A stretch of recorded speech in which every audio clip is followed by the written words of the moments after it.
ओंकार स्वरूपा सद्गुरु समर्था, ओंकार स्वरूपा सद्गुरु समर्था, अनाथाच्या नाथा तुझ नमो, तुझ नमो, तुझ नमो, तुझ नमो, तुझ नमो।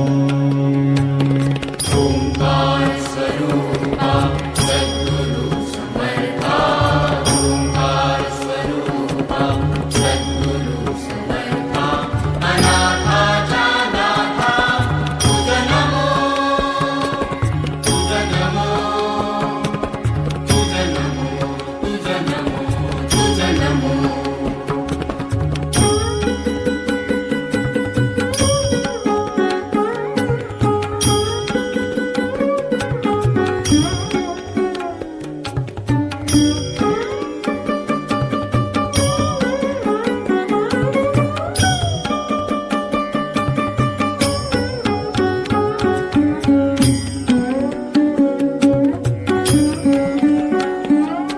नमो माय बापा गुरु कृपाघना।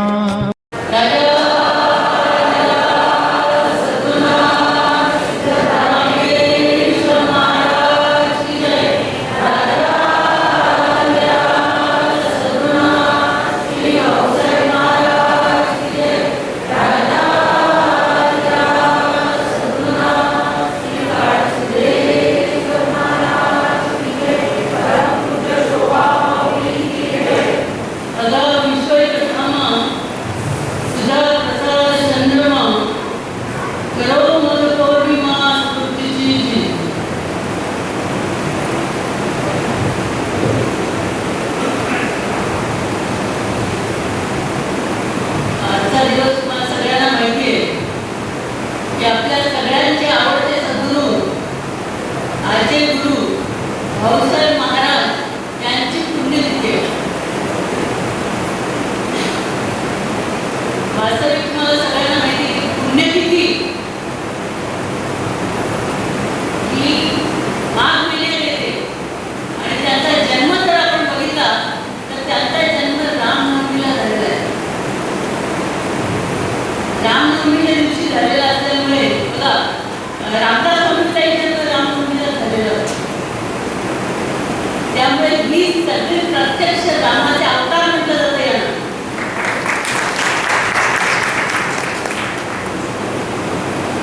रामदास स्वामींचा जन्म तर श्रीरामांचा जन्म ज्या दिवशी झाला त्याच घटकेला, त्याच नक्षत्राला, त्याच वेळेला रामदास स्वामींचा जन्म झालेला आहे। म्हणजे रामदास स्वामी हे दुसरं प्रत्यक्ष श्रीरामाचे अवतार आहेत। असो तर भाऊसाहेब महाराजांच्या बद्दल बोलायच्या आधी आपण सगळ्यांनी त्यांचं नावाचा जय जयकार करायचा आहे। बोला जय जयकार, जय जयकार स्वामींचा, बोला जय जयकार, जय जयकार स्वामींचा, बोला जय जयकार, जय जयकार स्वामींचा, बोला जय जयकार, जय जयकार स्वामींचा। स्वामी जय माता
जेव्हा त्यांना शाळेत नाव भरलं तेव्हा शाळेतल्या मुलांना एखादी गोष्ट मास्तरांनी सांगितली तर त्यांना पाठ करायला 8 दिवस चालायचे, पण हे एका दिवसात पाठ करून दाखवायचे सगळं.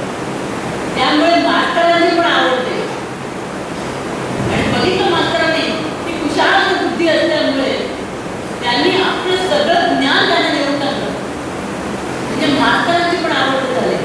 आई वडिलांचे ते शेंडे पडत म्हणून आवडते होते, मित्रांमध्ये सुद्धा आवडते होते. कारण प्रतिष्ठित लोकांच्या मुलांना गोळा करायचं, त्यांच्याबरोबर खेळायचं, त्यांच्याबरोबर भक्तीच्या थोड्याशा गोष्टी त्यांना सांगायच्या, असा त्यांचा दिनक्रम असायचा. मग वेळ झाल्यानंतर त्यांना जर ते थोडे मोठे व्हायला लागले तेव्हा त्यांनी काय केलं, त्या मंदिरामध्ये जायचं ठरवलं की तिथे त्या मंदिरामध्ये त्या मंदिराबद्दल त्यांनी असं ऐकलं होतं की हा जो हनुमंताचं मंदिर आहे हे मंदिर फार जागृत स्थान आहे. आणि दुसरं म्हणजे हा मारुती नवसाला पावतो असं त्यांनी गावामध्ये त्या मारुतीची ख्याती होती. म्हणून त्यांना सारखं ते मनात वाटत होतं की हे आपलं स्थान खूप जागृत आहे, आपल्या गावात आहे, आपल्या घराच्या जवळ आहे. म्हणून त्यांनी त्यांच्या आईला एकदा विचारलं की आई, सगळेजण म्हणतात की हे मारुतीचं स्थान खूप जागृत आहे आणि दुसरं म्हणजे हा मारुती नवसाला पावतो, हे खरं आहे का? तेव्हा आई म्हणाली हो खरं आहे. तर म्हणाले मी जर याची भक्ती केली तर मला पण पावेल का? आणि दुसरं त्यांनी विचारलं की या मारुतीच्या छातीमध्ये प्रत्यक्ष श्रीराम येऊन बसलेले आहेत. तुम्हाला माहिती आहे मारुतीची छाती वाढून लागल्यावर आज श्रीराम होते. तेव्हा त्यांनी सांगितलं त्यांच्या छातीत ते श्रीराम येऊन बसलेले असल्यामुळे ते श्रीराम त्यांना दर्शन देत असतील का? हे खरं आहे का?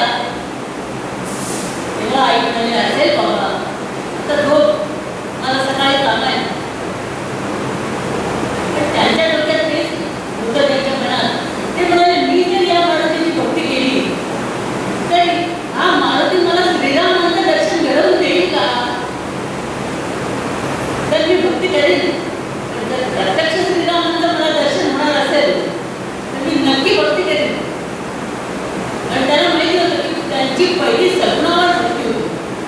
सगुण मूर्तीवर त्यांची भक्ती असल्यामुळे त्यांना माहिती होतं की सगुणाकडून निर्गुणाकडे आपल्याला जाता येतं. आणि सगुणाकडून निर्गुणाकडे गेल्यानंतर निर्गुण भक्तीचं ज्ञान झाल्यानंतर मग ज्ञानेश्वर महाराजांनी म्हटल्याप्रमाणे तुझं सगुण म्हणून की निर्गुण आहे, सगुण निर्गुण एकू बोलून तुझे. म्हणजे लास्ट आपलं काय प्रचित आहे आपल्याला की सगळं एकच आहे, सगुण काय निर्गुण काय एकच. तसं त्यांच्या मनामध्ये तो प्रश्न निर्माण झाला आणि त्यांनी काय केलं, त्यांच्या आईला सांगितलं. सकाळी लवकर उठून त्यांनी स्नान केलं, कपडे घातले, सोळं दिसलं आणि हातात पाण्याचा तांब्या घेऊन ते मंदिरात जायला लागले. आईला नमस्कार करून आणि मंदिरामध्ये एक साधू व म्हणजे रघुनाथप्रिय महाराज त्या ठिकाणी तिथे मंदिरात राहत होते. त्या साधू महाराजांना बघायचे की एवढासा लहान मुलगा 12 वर्षाचा आणि तो रोज या मंदिरात येतो, म्हणजे प्रदक्षिणा घालतो, त्यांची स्तोत्र म्हणतो आणि भक्ती भावाला पूजा करतो. ते त्यांना खूप आवडायचं की बाकीची गावातली मुलं कशी आहेत आणि हा मुलगा कसा आहे. म्हणून त्यांनी ते सकाळी सगळं ते घेऊन आले, तांबे वगैरे, मारुतीला त्यांनी पाणी घातलं आणि मारुतीची स्तोत्र म्हणायला त्यांनी सुरुवात केली. आणि जशी त्यांची स्तोत्र म्हटली संपली तेव्हा ते बाहेर आले आणि बाहेर आल्याबरोबर काय केलं, साधूभावांनी त्यांना नमस्कार घातला. त्यांच्या हातात पाण्याचा तांब्या होता तेव्हा ते त्यांना नमस्कार करू शकले नाही. कारण मोठ्यांकडून नमस्कार करून घ्यायचं म्हणजे आपणही त्यांना करावा लागतो, पण त्यांना ते करता येईल तर त्यांच्या हातामध्ये तांब्या होता. तेव्हा त्यांनी मनात तसं म्हटलं की हे कशाला माझ्या पाया पडतात, मी तर यांच्यापेक्षा किती लहान आहे. पण तो प्रश्न त्यांच्या मनात सारखा येत होता. म्हणून त्यांनी साधूभावांना प्रश्न विचारला की माझ्या मनात असं आलं, मी तुम्हाला नमस्कार करू शकलो नाही, पण तुम्ही मला कशासाठी नमस्कार केला? प्रत्यक्ष मारुतीचं मंदिर या ठिकाणी म्हणजे प्रत्यक्ष देव इथे असताना तुम्ही मला नमस्कार कशासाठी केला? तेव्हा त्यांनी सांगितलं, अरे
भक्ती शिकवतील, आपलं अंतःकरण शुद्ध करून मग त्याची प्राप्ती होईल. पण त्याच्यासाठी तुम्हाला योग्य सद्गुरू भेटले पाहिजे. मग त्यांना असं वाटायला लागलं की मला जर माझ्या जवळचा आत्माराम बघायचा असेल तर मला आता सद्गुरू केलेच पाहिजे. आणि त्यांचं मन विचार करायला लागलं की खरंच सद्गुरू चांगले मिळाले पाहिजेत आपल्याला, त्याच्याशिवाय आपलं कल्याण नाही होणार नाही. म्हणून त्यांनी तसं साधूंना बोलू लागलं. आणि ते पण मनातून तेच पाठ करत होते की यालाही एवढं कधी निर्माण होईल आणि हा गुरूंबद्दल कधी विचारेल की मला गुरु कधी भेटते. साधू आपण मनातून तेच त्यांना पण या अशीच अपेक्षा होती की याने कुठेतरी मोठं व्हायला पाहिजे. आणि बरोबर तो दिवस आला आणि त्याने गुरुबद्दल चौकशी केली तेव्हा ते म्हणाले हरकत नाही, मी तुला माझ्या गुरुकडे घेऊन जाईल. आणि त्यांचे गुरु कोण होते? गुरुलिंगानंद महाराज, निंबळगीरचे गुरुलिंगानंद महाराज. मग ते म्हणाले आपण कधी जायचं त्यांना भेटायला? दुसऱ्या दिवशी त्यांनी प्लॅन केला त्यांच्याकडे जायचा आणि साधू त्यांना घेऊन निंबळगीरला गेले. निंबळगीरला जात असताना रस्त्यात त्यांना साधू गुरु कसे असतील हे मला कसं ज्ञान देतील, मी कसा मोठा होईल आणि मला देवाचं दर्शन कसं होईल, ही सारखी कर्म त्यांच्या आतमध्ये चालू होती रस्त्यात जाताना.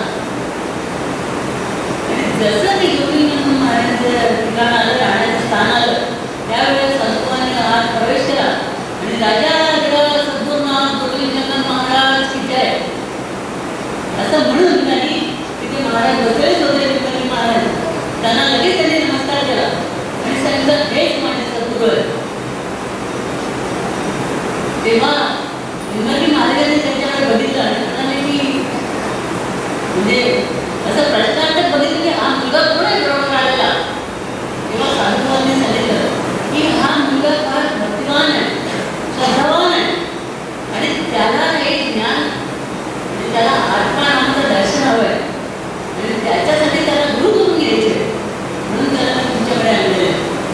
पण ते म्हणाले की हा तर वतनदार आणि प्रतिष्ठित ब्राह्मण मुलगा आहे, म्हणजे ब्राह्मणाचा मुलगा आहे, यांना मी नाम कसं द्यायचं, याला जर मी नाम दिलं तर बाकीच्या लोकांकडून त्रास होईल. म्हणून त्यांनी साधूभावांना सांगितलं की यांना नाम तुम्ही द्यायचं.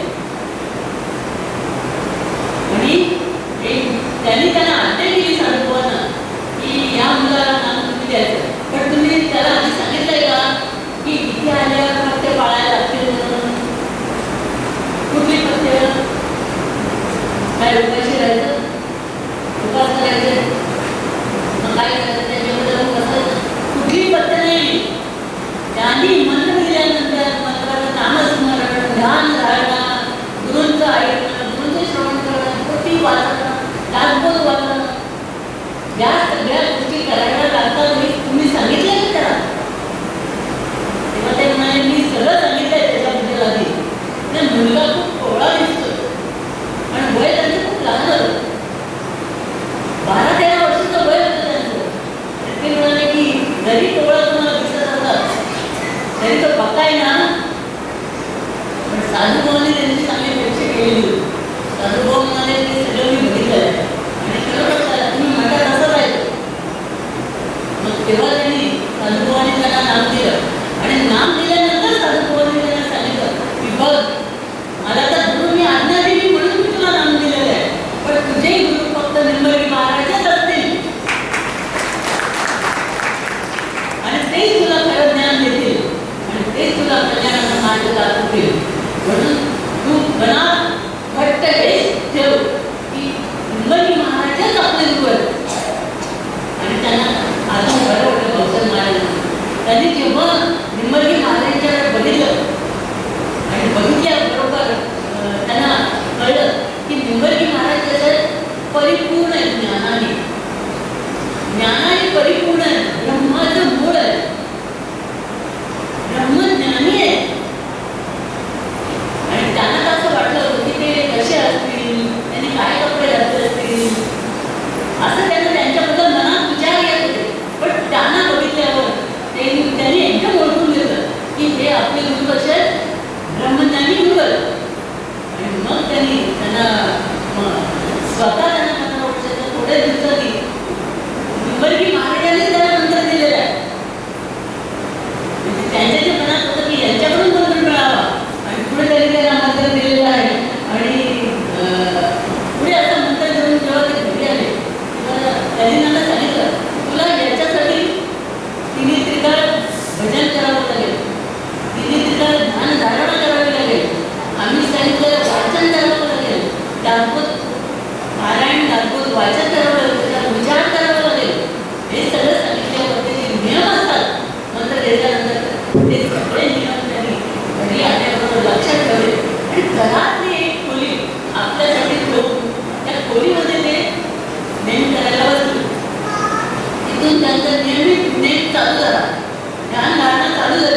वाचन चालू झालं आणि त्यांचं मन कसं एकदम एकाग्र झालं.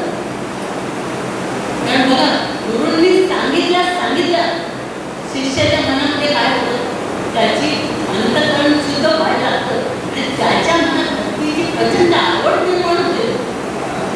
गुरूंच्या मुखातून मंत्र मिळाल्यानंतर आणि असं झालं आणि त्यांनी ते सगळं सुरुवात केली. भजन वगैरे सगळं ते ध्यान नेम वगैरे ते मला बसायचं आणि त्यांच्यामध्ये जी चिकाटी होती त्यांनी एक खोली बांधून घेतली होती. त्या खोलीमध्ये उभं राहून ध्यान करायचं. बसून झोप येत म्हणून उभं राहून. आणि त्यांनी शिष्याला पण त्यांनी तेच शिकवलं की जास्तीत जास्त ध्यान करायचं. नेमाबद्दल जास्त ते विकास होते की नेम सगळ्यांनी केलाच पाहिजे असं. तर हे झाल्यानंतर पुढे त्यांचं हे वैराग्य बघून आणि त्यांची ही आवड बघून त्यांच्या आईला त्यांच्याबद्दल काळजी वाटली. अरे आपण याचं आता लग्न करायला पाहिजे. त्या आईने त्याच्या वडिलांसमोर बोलू लागलं, याचं जर लग्न नाही केलं तर हा आपल्या हाताला सापडणार नाही. म्हणून आईने वडिलांना सांगितलं आपण याचं लग्न करूया आणि त्यांनी मुली बघायला सुरुवात पण केली. बघितल्यावर मग त्यांना सांगण्यात आलं की तुला आम्ही प्रपंचामध्ये तुझं लग्न करणार आहोत आम्ही. तेव्हा त्यांना म्हटलं आता तर मी मंत्र देता आणि आता तर माझी सुरुवात झालेली आहे. हे काय सांगतात लग्नाबद्दल प्रपंचाबद्दल पूर्ण उदाहरण होते. पण त्यांनी ठरवलं की आपल्या वडिलांचं सुद्धा ऐकूनच आपण ऐकायला पाहिजे. आपल्या मनाने कुठली गोष्ट आपण करता कामा नाही, त्यांचंही आपण ऐकलं पाहिजे. म्हणून त्यांचा तो पण त्यांच्या मनात विचार आला. पण ते म्हणाले की हे प्रपंच करायचा की नाही, प्रपंचात उडी टाकायची की नाही, हे आधी मी माझ्या गुरूंना जाऊन विचारलं. आणि ते परत गुरूंकडे जातात आणि मुंबईला गेल्यानंतर माझ्याला विचारतात की लग्नाबद्दल आई वडील मला मागे लागलेले आहेत. तर प्रपंचाचा हा परमार्थामध्ये प्रपंच म्हणजे परमार्थाचा शत्रू आहे. मग मी आता काय करायचं? परमार्थ माझा कसा होईल तिथे गेल्यानंतर? मग मी एकदा प्रपंचात पडल्यानंतर माझ्या परमार्थाचं काय होईल दशा? म्हणून अशी मला भीती वाटायला लागली. म्हणून मी तुम्हाला विचारायला आलो. तेव्हा लोक म्हणतात अरे ते तर आधी केलंच पाहिजे. कुठल्याही संतांनी तुम्हाला असं सांगितलेलं नाही की प्रपंच सोडा आणि परमार्थ करा. प्रपंच सोडून मी परमार्थ करायला तरी तुम्ही कधी व्हायला सांगितलेले. आधी प्रपंच करावा नाही त्याला मग परमार्थ मिळवायला म्हणलेलं. हा प्रपंच त्यांनी सांगितलं प्रपंच तर करायलाच पाहिजे. पण कशासाठी करायचा? प्रपंचात गेल्यानंतर जी दुःख तुम्हाला मिळतात त्या दुःखामुळे तुम्ही लवकर परमार्थाकडे वळता. म्हणून जो संसार दुःखी दुखवला विविध दाते पुरवला तोची अधिकारी झाला परमार्थाने म्हटलेलं आहे. संसारातील विविध ताप आध्यात्मिक अधिकारी आणि भौतिक हे तिन्ही ताप जेव्हा तुम्हाला सगळ्या बाजूने त्रास द्यायला लागतात तेव्हा तुम्हाला वाटतं नको रे बाबा. आणि ही स्थिती म्हणजे तिकडे जाण्याची स्थिती आहे. आज तर माणसाला कंटाळा आला की तो आपोआप तिकडे चालला आहे एक पाऊल पुढे. म्हणून त्यांनी सांगितलं हे कधी करायलाच पाहिजे. आणि या दुःखामुळेच तुम्ही व्यवस्थित चांगल्या परमार्थी होणार आहात, उत्तम परमार्थी होणार आहात. म्हणून तुम्ही हे करा. ती गुरुची आज्ञा घेऊन त्यांचं लग्न केलं झालं. लग्नानंतर त्यांना 3 अपत्य होतं. मी 3 अपत्य कृष्णराय, रामराय, अशी 3 मुलं होतं. त्यांना एक मुलगी होती. काही दिवसांनी काय करत होतं जसे ते मोठे व्हायला लागतात तेव्हा संप्रदायाचा जसा हळूहळू वाढायला लागतो. म्हणजे शिष्य तयार व्हायला लागतात. आणि शिष्य कारण ते आपल्याला जे कळलेलं आहे ते आपण सगळ्यांना सांगावं आणि सगळ्या लोकांना ते आपल्याजवळ एकत्र करतात आणि त्यांना सुद्धा हे शिकवतात की तुम्ही पण ज्ञानाला बसा, तुम्ही पण नेम करा म्हणजे तुम्हाला तो आनंद मिळेल. म्हणून आता जे काय आलेले असतात ते किंवा त्या लोक त्यांच्याजवळ थोडे जमलेले असतात ते म्हणतात की आपल्या आता संप्रदाय आणि शिक्षणाचा समुदाय होऊन त्याची भजनावली आपण तयार केली पाहिजे, नियमावली आपण तयार केली पाहिजे.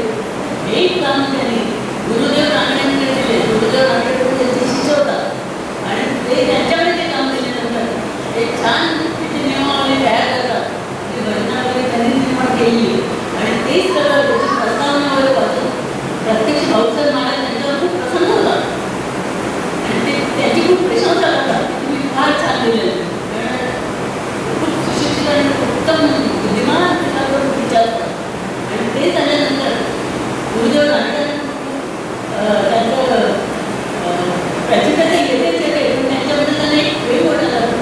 आणि ते म्हणतात की आता मला वास्तविक त्यांचं नाव काय होतं, व्यंकटेश देशपांडे. पण व्यंकटेश देशपांडेंना गुरु भेटल्यानंतर ते काय होतं, भाऊसाहेब महाराज होतात. व्यंकटेश देशपांडेंचे भाऊसाहेब महाराज होतात. म्हणजे हा परत गुरु त्यांच्यामध्ये करून देतात. म्हणून त्याला ते त्यांचं सगळं ते गुरुचं बोध ते सगळं करून ते भाऊसाहेब महाराजांना म्हणतात की तुम्हाला आता भाऊसाहेब महाराज म्हणण्यापेक्षा आत्मदेव म्हणायला काही हरकत नाही. आत्मदेव म्हणजे काय, तुमची देह उपाधी, तुमची रूप उपाधी, तुमची नाम उपाधी, या तिन्ही उपाधी तुमच्या लयाला गेलेल्या आहेत. आणि या तिन्ही उपाधी लयाला गेल्यामुळे तुम्ही प्रत्यक्ष देव झालेला असतो. त्यामुळे तुम्हाला आत्मदेव म्हणायला काहीच हरकत नाही. म्हणून त्यांनी आपल्या गुरुचं नाव काय ठेवलं, आत्मदेव. म्हणजे गुरुदेव रानडेंनी त्यांचा सहवास जेव्हा त्यांनी घेतला तेव्हा त्यांच्या सहवासातले त्यांचे जे गुण आहेत, त्यांचे जे गुण त्यांनी काही सांगितले की निष्ठुरपणा. दुसरा गुण म्हणजे दयाळूपणा. दयाळू, अत्यंत दयाळू, कोणाची त्यांना दया यायची पडतात. तिसरं म्हणजे भक्तांबद्दल प्रेम. आलेल्या भक्तांवर प्रेम करायचे आणि वेळ पडली की ओढायचे पडतात. त्यांच्या नियमामध्ये ध्यानामध्ये चुकलेली ओढायची पडतात. पण भक्तांबद्दल सुद्धा प्रेम करतो. आणि सगळ्यात महत्त्वाचा गुण म्हणजे गुरूंबद्दल निस्सीम भक्ती. गुरूंच्या बद्दल आज असलेला उत्तम भाव, जो भाव परमार्थाला आवश्यक आहे. पहिलं त्याचं गुरुंवर प्रेम असलं पाहिजे. आता गुरुंना नावं ठेवणारा आणि गुरुचे दोष बघणारा त्याला गुरु काय सांगणार. गुरुंच्या बद्दल प्रचंड प्रेम की गुरुंच्या बद्दल तर शास्त्रात असं म्हणते गुरुंनी पूर्व दिशेला पश्चिम दिशा म्हटली तरी तुम्ही पश्चिमच म्हणायला पाहिजे. गुरुंनी एखाद्या गाईला बैल म्हटलं तरी बैलच म्हणायला पाहिजे. गुरुंनी म्हटलंय आणि आमचं डोकं चालवायचं नाही. म्हणजे याला म्हणतात भक्ती, याला म्हणतात प्रेम. की गुरुनं थोडंच बसायचं आणि तुम्हाला काय सांगायचं म्हणायचं, त्याला गुरु भक्ती म्हणत नाही. तर गुरूंवरचं असलेलं निस्सीम प्रेम आणि भक्ती श्रद्धा याच्याने ते परिपूर्ण होतं. आणि दुसरं म्हणजे नेमाबद्दल कळा. नेम करण्याची गुरूंनी जी आज्ञा केलेली आहे ती आज्ञा करण्यामध्ये सुद्धा त्यांची भक्ती आपल्याला दिसून येते. आणि पुढे असं झालं की गुरुदेव रानडेंनी जेव्हा त्यांचा संवाद जसा त्यांना मिळायला लागला तेव्हा त्यांनी एकदा म्हटलं की भाऊसाहेब महाराज म्हणजे मस्तोबा मैखाना. मस्तोबा मैखाना म्हटलेलं आहे त्यांनी. जसं दारू पिणाऱ्या लोकांना जेव्हा ते बसतात त्यांना जी नशा येते, त्या नशा येण्याची जी जागा, तसा नशा या संतांना येतो. पण हा नशा दारूचा असतो. हा नशा कशाचा असतो, आपल्या गुरूंच्या प्राप्तीचा, त्या देवाच्या प्रचितीचा, त्या देवाच्या दर्शनाचा, त्या धारणेचा, हा त्यांचा जो आनंद असतो. सेम नशा त्यांचा तसाच असतो त्याचा, पण त्या टाईपचा.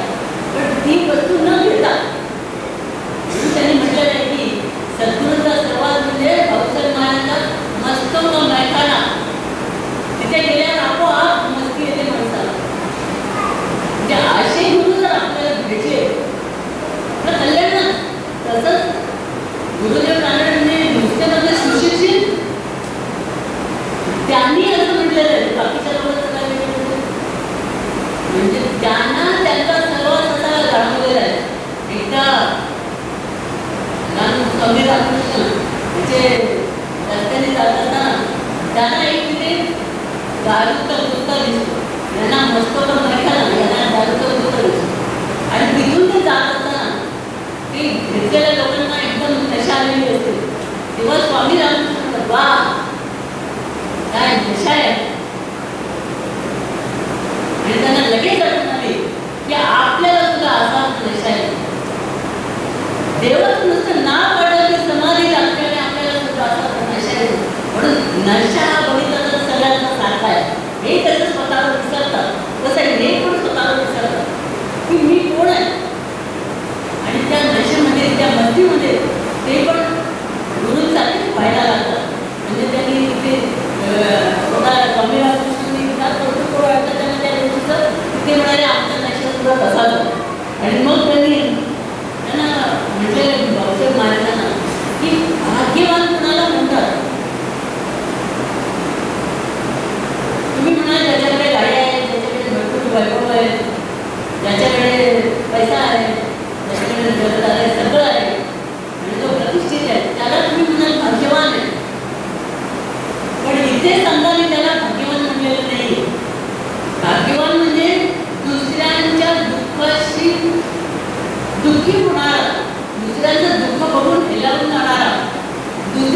सुख बघून सुखी होणार, दुसऱ्यांची समरस होणार, दुसऱ्यांना आपलं म्हणणारा, सगळ्यांना हवा हवासा वाटणार. संतांची व्याख्या काय केली जाते? जो सगळ्यांना हवा हवासा वाटतो त्याला संत म्हणतात. म्हणजे हे कसे होते भाऊसाहेब महाराज, जसं ज्ञानेश्वर महाराज मोठे मोठे संत जे होते त्यांना कसे सगळे शिक्षक त्यांना शिष्यांचे हवे हवे वाटायचे, तसं भाऊसाहेब महाराजांच्या बद्दल सुद्धा सगळ्या शिष्यांना ते ज्या ठिकाणी त्याचे शिष्य आपण कुठे तयार होते आणि ते शिष्य पण तिथे यायचे. कारण त्यांनी कसं गुरुंची आज्ञा किंवा गुरुचं मंत्र मिळतो आणि मंत्र मिळाल्यानंतर गुरुंची आज्ञा ऐकल्यानंतर तो जो सांप्रदाय त्यांनी वाढवलेला आहे आणि गुरुंनी त्याच मिळाल्यानंतर आपल्या निंबर्गी महाराजांनी जेव्हा जेवायचा वेळ आली तेव्हा निंबर्गी महाराजांना त्यांनी सगळं पुढचे जे कार्य आहे भाऊसाहेब महाराजांना दिलेलं आहे करायला. तर ते एकदा जेव्हा हुंडीला येतात आणि हुंडीला आल्यानंतर भाऊसाहेब महाराजांच्या समोर बसलेले असतात आणि निंबर्गी महाराजांना समजलेलं असतं की आपण आपली आता वेळ सोडायची वेळ आलेली आहे. तेव्हा ते काय करतात, ते धनगर असल्यामुळे ते नेहमी घोंगडीवर बसायचे आणि घोंगडीवर बसल्यानंतर त्यांच्याजवळ ते उठतात ते एकदम आणि ती आपली घोंगडी घेऊन भाऊसाहेब महाराजांच्या अंगावर फटकतात आणि तोंडाने म्हणतात की बघ भाऊराया, सगळं या घोंगडीचं जे होतं ते सगळं मी तुला देत आहे, आता माझ्या घोंगडीत काही नाही. म्हणजे मला जेवढं ज्ञान होतं, मला जेवढं सगळं होतं ते मी सगळं तुला देऊन टाकलं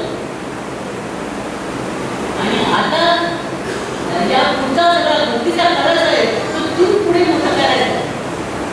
भक्तीचा कळस तू वाढवायचा, भक्ती वाढवायची, सगळ्या शिष्यांमध्ये भक्ती निर्माण करायची, शिष्य निर्माण करायचे आणि त्यांना ही सगळी वाटचाल करायला शिकवायची, प्रगती पथावर त्यांना न्यायचं, असं त्यांनी त्यांना आशीर्वाद दिला. आणि तो आशीर्वाद गुरुंनी दिल्या लगेच त्यांना आतमध्ये स्मरण होऊन त्यांना एकदम हे झालं की नाही, गुरुंची जी इच्छा आहे ती मी पूर्ण करणारच या आणि त्याप्रमाणे त्यांनी कार्य केलेलं आहे. आणि गुरुंनी ठेवल्यानंतर गुरुची समाधी बांधून तिथे समाधी पण त्यांनी ज्या ठिकाणी बांधली होती त्या लोकांनी ती समाधी ते काढून टाकतात ती. मग ते त्यांना खूप दुःख होतं की जी समाधीसाठी आम्ही जागा निवडली होती आणि ज्या ठिकाणी थोडंसं आम्ही बांधकाम केलेलं होतं ते पण या लोकांनी काढून टाकलं, आता मी कुठे जायचं. आणि त्यांना रात्रंदिवस ती चिंता लागली होती आणि ते म्हणजे चिंतित असताना निंबर्गी महाराज त्यांच्या स्वप्नात आले आणि ते म्हणाले, अरे तू काय चिंता करतोस, जा कुठेही जा आणि तिथली मुठभर माती घे आणि तुला वाटेल त्या ठिकाणी तू तिथे मठ उभार, म्हणजे नवीन मठ तू उभार शकतो, ही इकडची माती आणि तिथे तू काम चालू कर. आणि त्याप्रमाणे त्यांनी ते इंचगिरीला मठ स्थापन केला, ती समाधी इंचगिरीला स्थापन केली भाऊसाहेब महाराजांनी आणि ही सगळी परंपरा इथे शिष्यांची ती पुढे इंचगिरीला जायला लागली. इंचगिरी हे भक्तीचं ज्ञान केंद्र म्हणून प्रसिद्ध झालं आहे आणि सगळे कार्यक्रम आणि सगळे सप्ते सगळ्या शिष्याला म्हणून भाऊसाहेब महाराज आणि त्याचं सबंध श्रेय जे आहे की गुरुंनी सांगितल्याप्रमाणे त्यांनी वाटचाल केली, म्हणजे गुरुंची आज्ञाप्रमाणे हे आपल्या भाऊसाहेब महाराजांच्या जे कृती होती त्यांची, कारण सांगितलेली गुरुंची आज्ञा म्हणजे आज्ञा आणि ती आज्ञा ऐकून त्यांनी सगळं कार्य केलेलं आहे पुढे. असो तर एकदा भाऊसाहेब महाराज जात असताना ते घोड्यावर बसून जात होते, तिथे काही घोडावर ते घोड्यावरून जाताना त्यांचा जो रामराय नावाचा मुलगा होता, पण त्याच्या आधी असं होतं की एका ठिकाणी भजनाचा कार्यक्रम असतो तर त्या ठिकाणी त्यांच्या रामरायाला भजन म्हणायला सांगतात, तू पोथीवाच भजन कर, पण रामराय ते ऐकत नाही. ते ऐकत नाही म्हटल्यानंतर नंतर ते दुसऱ्या दिवशी जेव्हा घोड्यावरून जायला निघतात तेव्हा रामराय त्यांच्या पुढे चालत असतो, घोड्याच्या पुढे. वास्तविक गुरुंच्या मागे शिष्याने चालायचं असतं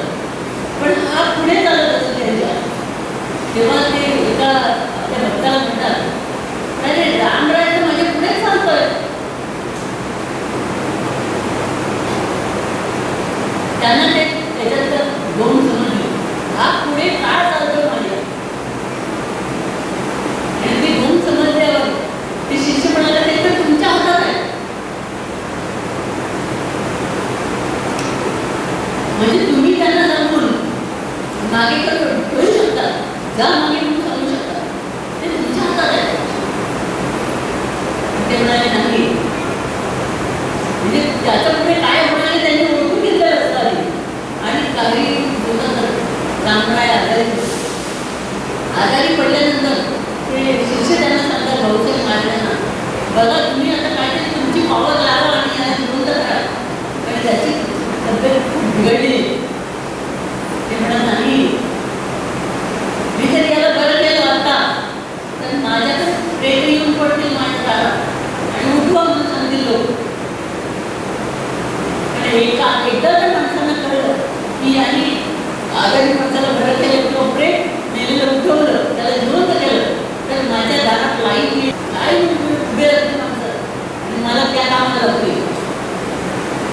म्हणून ते नाही म्हणत, त्याला परवानगी देत नाही. म्हणजे स्वतःचा मुलगा असून सुद्धा आपली आध्यात्मिक पॉवर ते त्याच्यासाठी वापरायला तयार होत नाहीत. कारण मुलगा त्यांच्या पुढे चालत असतो तेव्हा ते ओळखून घेतात की आता आपला शेवट जवळ आलेला आहे. हा माझ्या मागे उभं राहायचं तर माझ्या पुढे चालतो. म्हणजे बघा तुम्ही, असे मोठे संत स्वतःचा आपला मुलगा असला तरी काळजी करत नाही त्याची, पण त्यांचं जे वागण्याची पद्धत आहे किंवा त्यांचा विश्वास श्रद्धा, इथे संतांकडे तुम्ही जाऊन चिटकता कशावर? निव्वळ सेवेवर. लक्षात ठेवा, सेवेने सद्गुरूंना प्रसन्न करता येतं. पैसे देऊन, कपडे देऊन, सोनं नाणं देऊन पैसे प्रसन्न होत नाहीत. सेवेने तुम्हाला हस्तगत करावं लागतं ज्ञान. सेवेने सद्गुरू प्रसन्न होतात आणि प्रसन्न झाल्यावर मग काय, तुम्हाला लौकिक परलौकिक सगळ्या सुखाची प्राप्ती होऊन जाते. म्हणून गुरूंना प्रसन्न करण्यासाठी आधी पहिलं म्हणजे सेवा असली पाहिजे आपल्या अंगामध्ये. आणि त्यांच्याकडे एकदा भाऊसाहेब महाराजांकडे एक वडील आणि त्यांचा मुलगा आलेला असतो दर्शनाला. ते वडील नमस्कार करतात, मुलगाही नमस्कार करतो.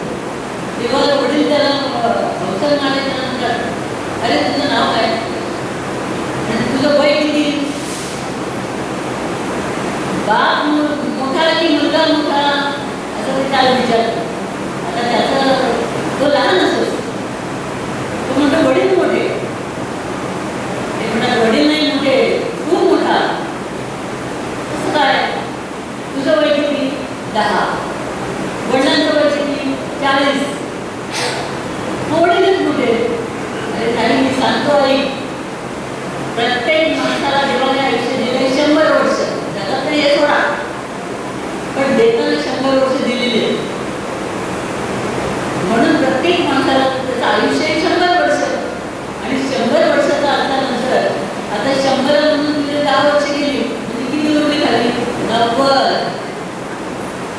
आणि तुझ्या वडिलांची 40 गेली, किती उरली खाली? 60.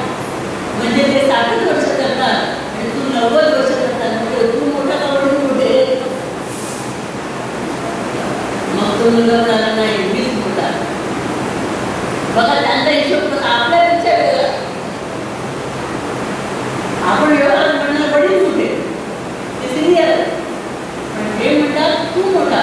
कारण त्यांच्या 30 पासून 40 वर्ष वय संपलेलं आहे 100 अंतर. म्हणजे त्यांनी या मुलाला असं दाखवलं की तू 90 वर्षामध्ये तू सुद्धा परमार्थ करायला पाहिजे.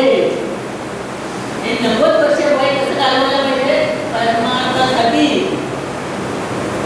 सत्संगामध्ये घालवलं पाहिजे, संतांच्या सहवासात घालवलं पाहिजे, संत श्रवण ऐकलं पाहिजे, संत सेवा केली पाहिजे. असं त्यांना या उदाहरणावरून त्या मुलाला सांगायचं.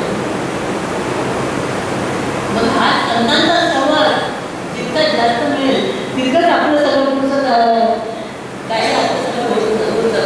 एकदा त्या शिष्याच्या डोक्यात असं आलं की भाऊसाहेब महाराजांची योग्यता काय, कशी आपण जरा चेक करूया, खरंच ते त्या योजनेचे आहेत का. पण आता गुरूंच्या बद्दल तुम्ही काय आम्हाला सांगू शकता? स्वतः अंबुराव महाराज त्यांचे शिष्य होतात भाऊसाहेब महाराजांचे. पण ते त्यांना एक दिवस विचारतात की महाराज तुम्हाला नाम द्यायचा अधिकार कोणी दिला? पण त्या जागी जर दुसरे कोणी असेल ना तर त्यांनी एक वर्ड म्हणून त्याला सांगितलं असतं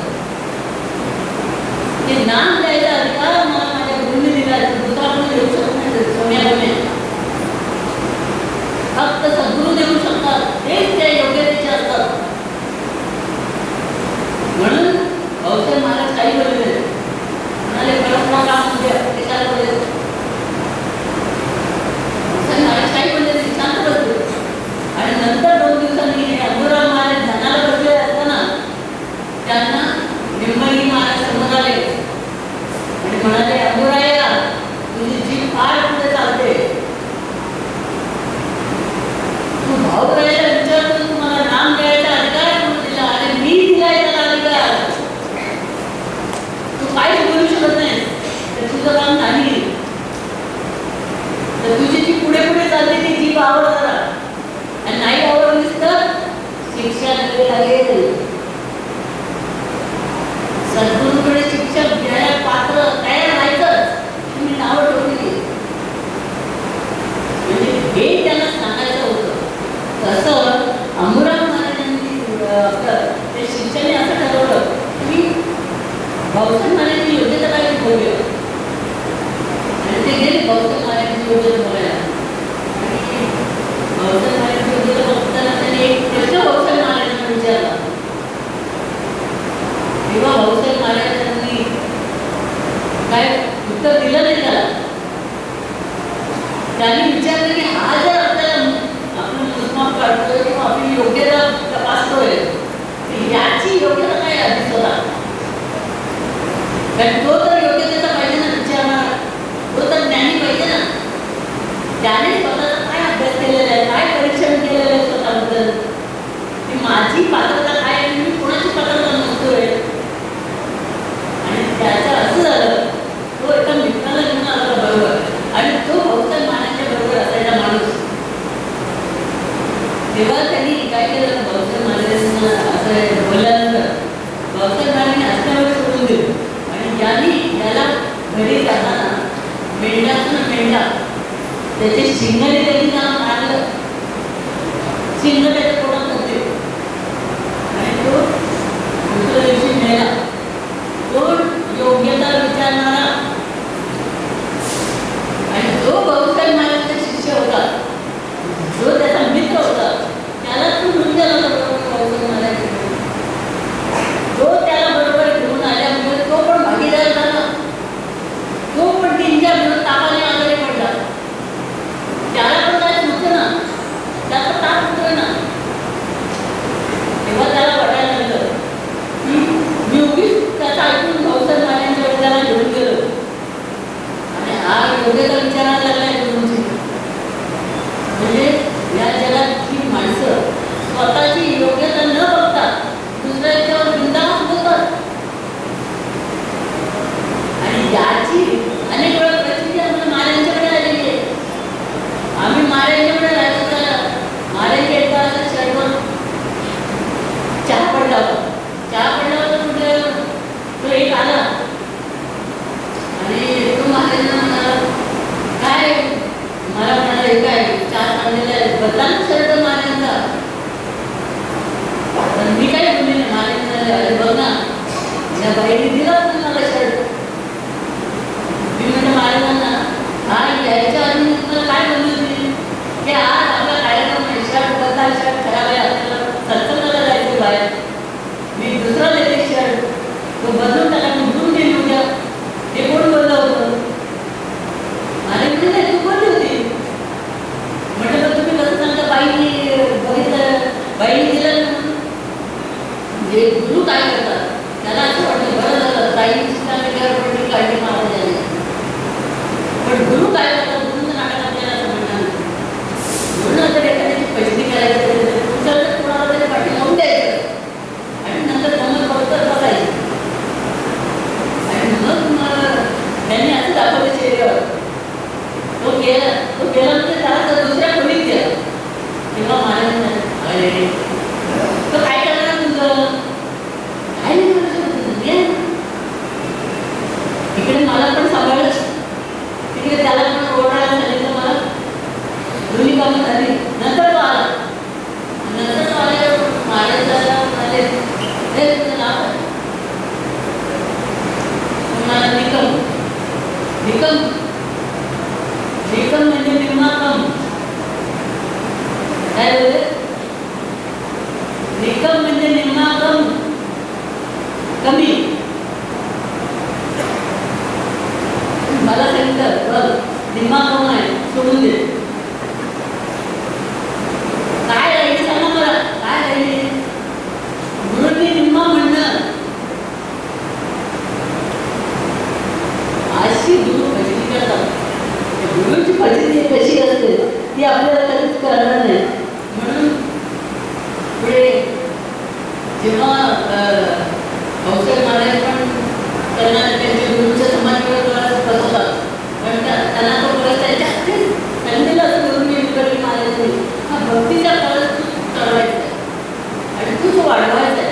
भक्तीतून वाढवायचे आणि प्रत्येक येणाऱ्या भक्तामध्ये भक्ती निर्माण करायचे, म्हणजे त्यांना भक्ती मानायला लावायचं. हे काम त्यांनी त्यांना दिलेलं. म्हणजे त्यांनी हे काम तर केलेलंच असतं त्यांनी चालू, त्याच्यात त्यांना पूर्ण यश आलेलं असतं, कारण ते गुरुपदावर बसलेले असतात. तर ते गुरुपदावर बसले त्यांना बाकी त्यांचं ऐकावं लागतं, बाकीच्यांना त्यांचं ऐकावं लागतं. गुरुची आज्ञा असते ना, तुमच्या भाषेत भले ते मंत्र असतील, पण गुरुच्या भाषेत ते पाच झालेले आहेत ना, त्याच्याशिवाय त्यांना दिले का मंत्र? आज्ञा त्याच्यामुळे दिली आहे का?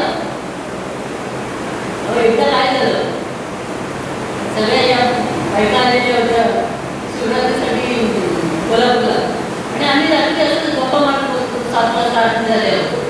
तेव्हा मी पण त्यांच्यात बसलेले, त्या बायकांना म्हणजे सगळ्या या मुंबईच्या मंगलवारी वगैरे सगळ्या आल्या, आणि तिथे त्यांच्या मावशी वगैरे सगळ्या बसलेल्या. त्यांना माझ्या गोष्टी खूप आवडायच्या.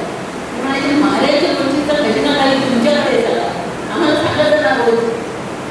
असंच आम्ही गप्पा मारत बसले असतो, आणि गप्पा मारता मारता महाराजांनी दरवाजा उघडला त्यांच्या पुढचा, आणि शोभा शोभा शोभा करून मारायला लागतात मला.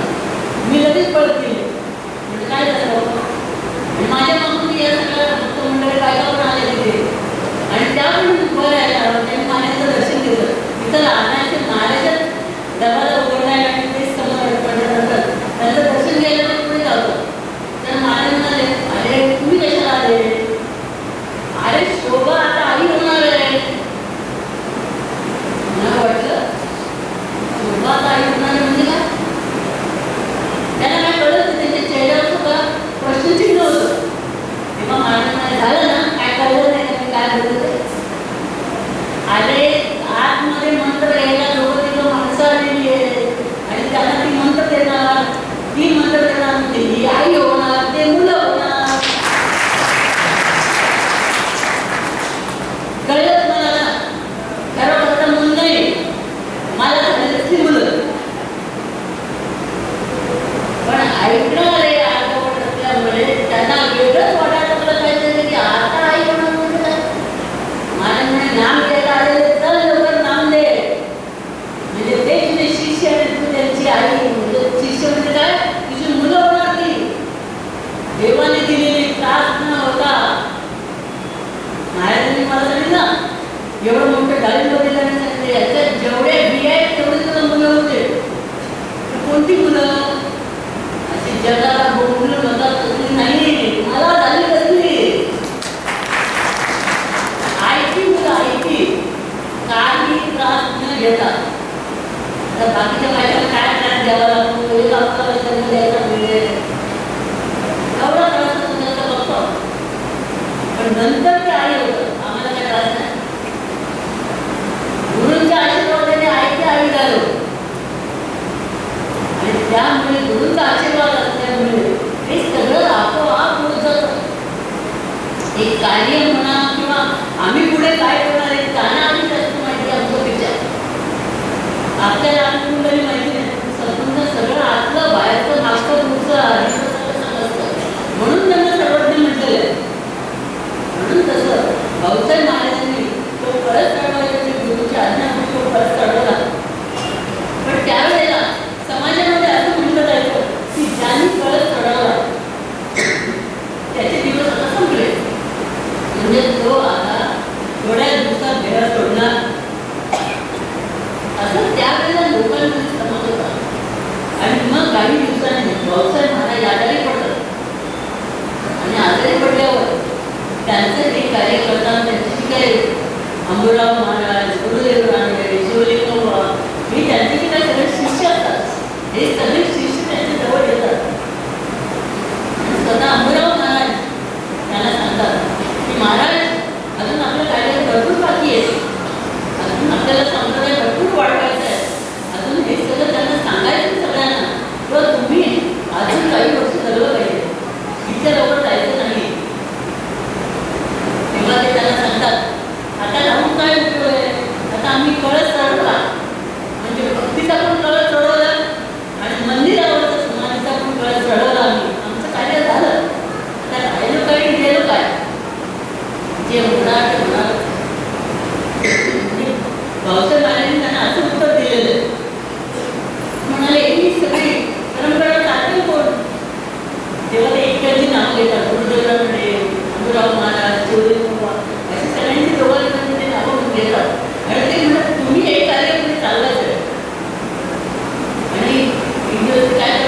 भजनाला सगळ्यांना बसवतात आणि भजनाला बसवतात आणि कृती बसतात, नंतर भजन होतं आणि नंतर सगळे संपलं भजन. ते सगळे म्हणतात राजा सद्गुरुनाथ भाऊसाहेब महाराज की जय असा गजर करतात आणि भाऊसाहेब महाराज त्यांची टाळे वाजवतात आणि टाळे वाजवल्यावर व्यस्त होतात. म्हणजे दिव्याची वाट सुद्धा शांत होत गेलेली असते आणि यांची पण दिव्याची वाट शांत होत जाते आणि दोन्ही बाकी एकमेकांमध्ये मिसळून जातात. म्हणजे मोठी ज्योत छोटी ज्योत एकमेकांमध्ये मिसळून गेलेली हे देण्यात करतात भाऊसाहेब महाराज. म्हणजे सांगायचं तात्पर्य काय तुम्हाला की भाऊसाहेब महाराजांचं संपूर्ण आपण जर आपण त्यांचं संपूर्ण चरित्र बघितलं, त्यांचं कार्य बघितलं तर एकच आहे की त्यांची प्रचंड गुरुवन वृत्ती आणि गुरु आज्ञाप्रमाणे सांगितल्याप्रमाणे सगळं त्यांनी जीवन ऐकलं, कुठेही आपल्या मनाने केलेलं नाही आहे. म्हणून आता मला भाऊसाहेब महाराजांचं इतकं काही माहिती नव्हतं, पण आज दिदी परवा उंदीला गेला होता सगळ्या मठांना दर्शन घ्यायला. तेव्हा उंदीला गेल्यानंतर त्याने काही पुस्तकं खरेदी करून आणली होती तिकडून आणि ती पुस्तकं आणि मला त्यांनी म्हणाले आई ही पुस्तकं सगळी तुम्ही तुमच्यासाठी आणली, एक 200-250 अशी किमती आहे. ही पुस्तकं त्यांनी मला आणल्या तरी माझ्याकडे सांगितलं तुमच्यासाठी आणले की तुम्ही वाचायची आणि स्टेजवर आम्हाला सगळ्यांना ऐकवायची. आणि म्हणाले त्याच्यासाठी हे लिखाण करायला जे तुम्हाला कागद लागतील, पेन लागतील ते सगळं आम्ही करू, पण तुम्ही आम्हाला ऐकवायचं. मी त्याला म्हटलं आज म्हटलं अरे कधी रात्री मला अशी मध्ये जाग आली की नंतर मला खूप झोप येत नाही. मग मी माझ्यांना म्हटलं बसल्या नाहीतर मग अशी खोलीमध्ये चालते मग आपोआप झोप यायला लागते मला. मी डायरेक्ट सकाळी झोपते.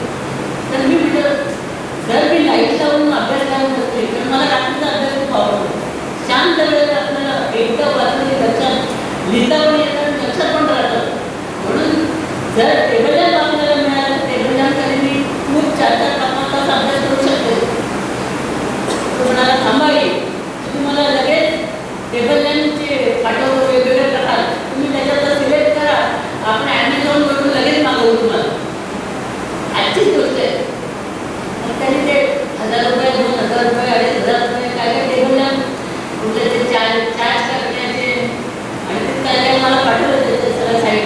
मी म्हटलं गावाला एवढं नको माग मला ते 3,500 काय करायचं मला अभ्यास करा. सगळ्यात कमी किमतीचा 320 रुपयाचा होता. म्हणजे असं लावलं की आपल्या समोरून आपल्या बरोबर ठोकलेली त्यांची झोप जाणार नाही का त्यांची उजेडच जाणार नाही. असा सोडला खाली की मला पुस्तक पण दिसेल आणि लिहायला पण दिसेल, माझ्या चेहऱ्यावर उजेड येणार नाही, माझ्या डोळे व्यवस्थित नाही. म्हणून असा टेबल लॅम्प मिळणं महत्त्वाचं आहे. त्याची किंमत महत्त्वाची नाही किंवा तो कुठल्या प्रतीचा महत्त्वाचा नाही. 320 रुपयाचा मी बुक केला आणि तुम्हाला सांगू मला इतका आनंद झाला. आता उद्या झोप मिळाली ते रात्रभर टेबल लॅम्पचा अभ्यास करायची आपली तयारी झाली. असं होतं. ती पुस्तकं जी त्यांनी मला आठवून दिली होती भाऊसाहेब महाराजांची, त्या पुस्तकाचा मी अभ्यास केला आणि ते इतकं म्हणजे त्या पुस्तकात वाचनासारखं सांगण्यासारखं म्हणजे मला तर काय डोळ्यातून झाडा लागलेले आता मी भुकेचं दान काहीच नाही. म्हणजे वाचतच बसा मी एवढे किती ग्रेट भाऊसाहेब महाराज जे आपल्या आजी गुरु आपल्या गुरूंच्या गुरूंचे गुरु आपला तोच संप्रदाय. आपण किती भाग्यवान की एवढे सगळे महान विभूती आपल्याला भेटल्या. तर आपण जोपर्यंत जिवंत आहोत आपल्या देहामध्ये जोपर्यंत परमात्मा बसलेला आहे तोपर्यंत हे आपण काम करून घेतलं पाहिजे. आपण अशी मला तर अजून फार इच्छा आहे की महाराजांनी सांगितलेली आज्ञा पण पाळायची, त्यांनी सांगितल्याप्रमाणे सत्संग पण चालू ठेवायचे आणि आज म्हणजे आपली बॅटरी चार्ज ठेवायची त्यावरून होता कामा नाही. कारण सत्संगातून बाहेर गेले तुम्ही की पहिलं तुमच्या डोक्यात चपला आपल्या आहेत का,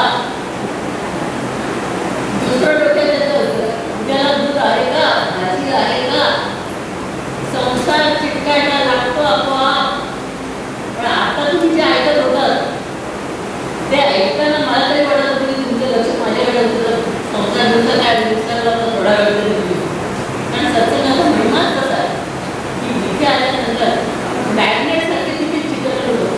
म्हणून बघा भाऊसाहेब महाराजांचा पुण्यतिथी आपण आता भाऊसाहेब महाराजांची पुण्यतिथी, सिद्धरामेश्वर महाराजांची पुण्यतिथी, भाऊसाहेब आपल्या महाराजांची पुण्यतिथी वाढवतो आपण सगळ्यांचे साजरे करतो, चालू केलेले जातो. तसंच मी त्याला म्हटलं की गुरुलिंग महाराजांची सुद्धा वाढदिवस आणि पुण्यतिथी आपण नेक्स्ट टाइम पासून साजरी करायला सुरुवात करायची. आपल्या संप्रदायाच्या संतांचं आपल्याला पूर्ण ज्ञान होईल आणि त्यांचं ज्ञान काय हे तेच करायला लागतं. आणि या मुलांची इच्छा काय की आई तुम्हाला पुस्तक आम्ही भरपूर आणून देऊ, तुम्ही अभ्यास करायचा, वाचायचं आणि आम्हाला ऐकतं सांगायचं. म्हटलं ऐकत नाही, ऐकत असतं त्याच्यात माझा पण अभ्यास झाला की बरं तुम्हाला ऐकायला दोन्ही काम झाले असो. तर अशा या भाऊसाहेब महाराजांच्याबद्दल आपल्याला शेवटी एकच म्हणायचं वाटतं,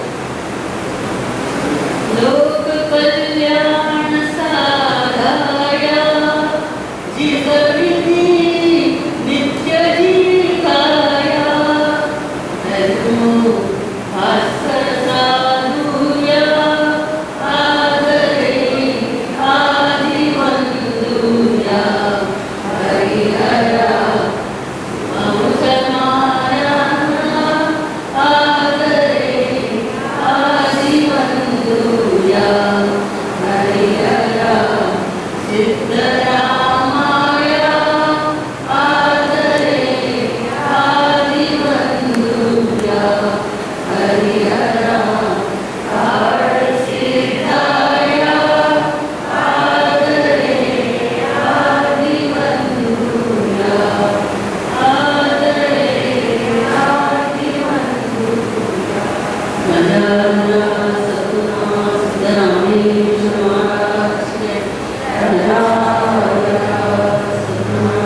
श्री भाऊसाहेब महाराज